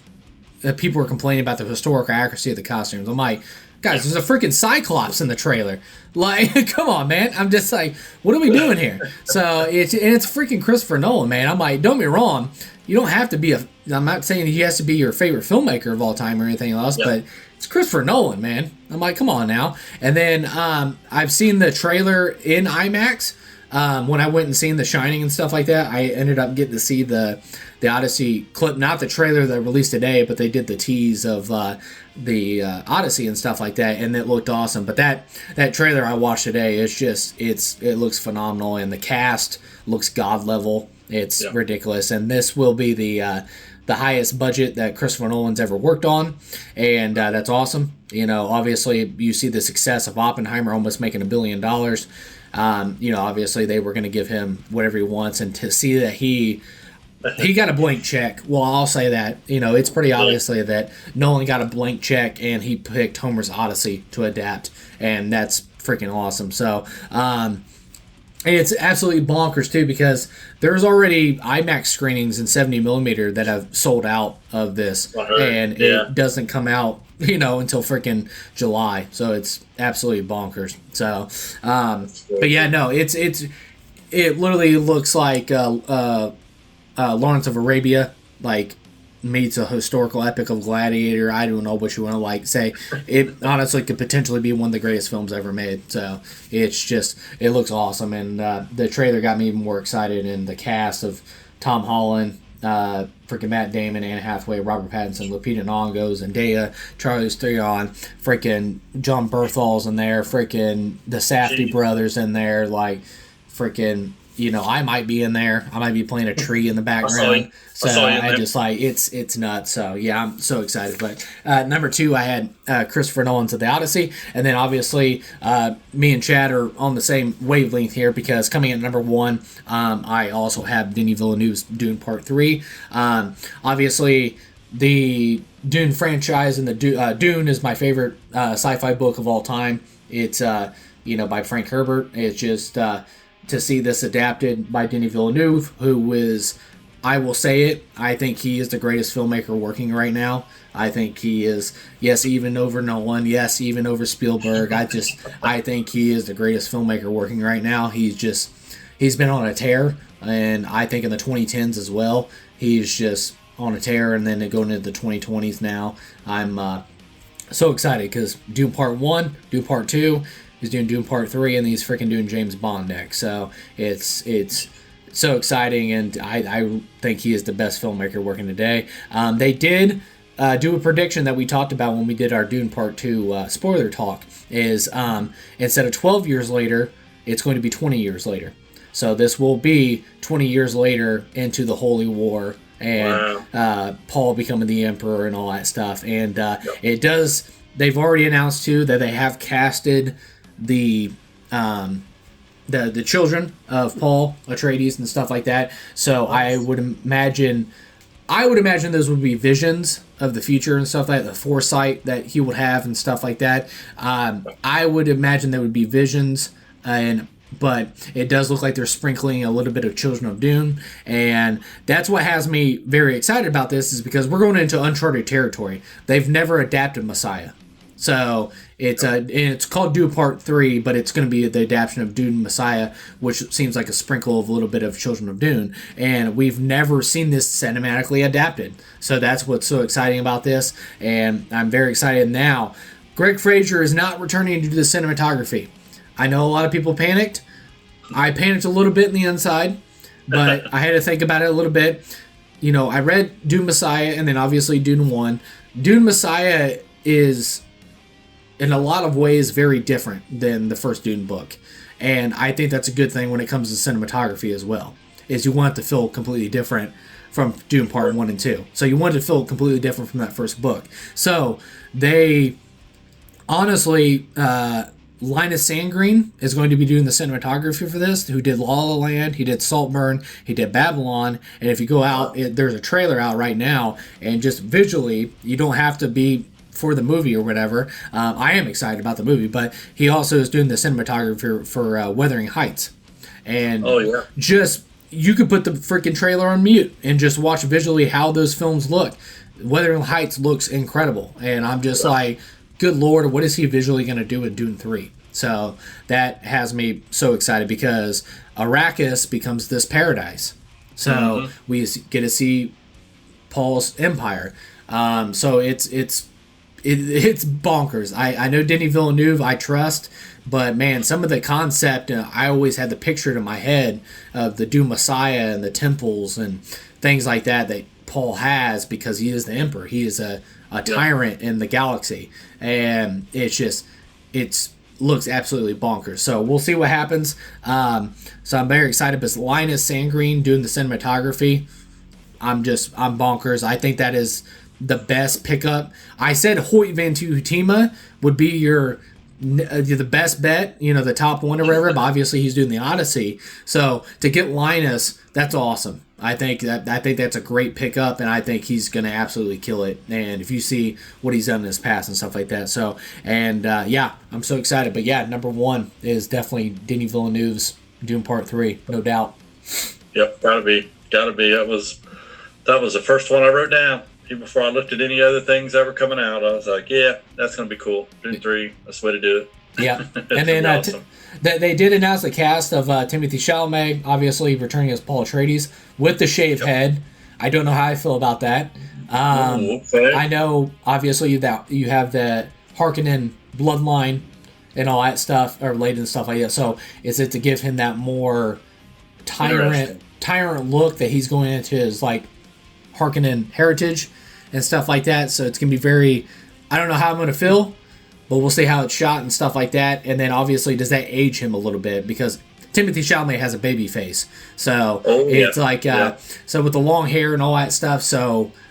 But man, I would just, in my mind, in Messiah, I've always had the long hair and all that stuff. So we'll see what happens and stuff like that. So, but Timothée Chalamet, obviously one of the best actors working today. Zendaya, Florence Pugh, Josh Brolin, which Josh Brolin is not in Messiah. He's mentioned in Messiah, but he's not in Messiah. So we'll see what happens with that. Flashbacks. Yeah. Same thing with visions. Yeah. Same thing with Rebecca Ferguson. She's on Caladan with Josh Brolin. What am I drawing? Gurney. Yeah, Gurney Halleck. So they're on Caladan, and they're mentioned and stuff like that, but they don't have a part in the book. So that's going to be very interesting how they challenge that. And then you have Anya Taylor-Joy playing, what am I drawing a blank? Alia? Is it Alia? Cillain? No. Is it Alia Atreides, his sister? Why am I drawing a blank? Oh, yeah, the sister. Yeah, why don't I draw a blank? Sorry. Anyway, so yeah, it's Anya Taylor-Joy is playing that, and then of course we saw her in the second one as kind of like a precursor, like vision of the future by him. Yeah, exactly. And then so the 20-year time jump.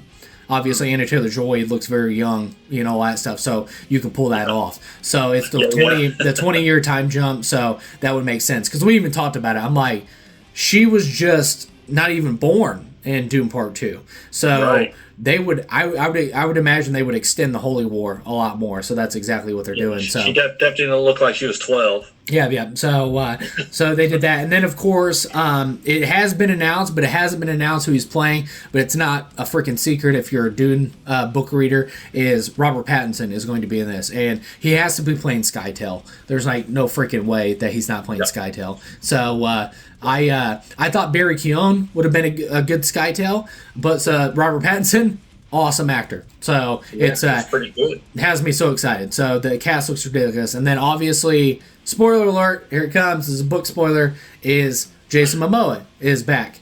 But he's not Duncan Idaho. He is a Gola named Hate.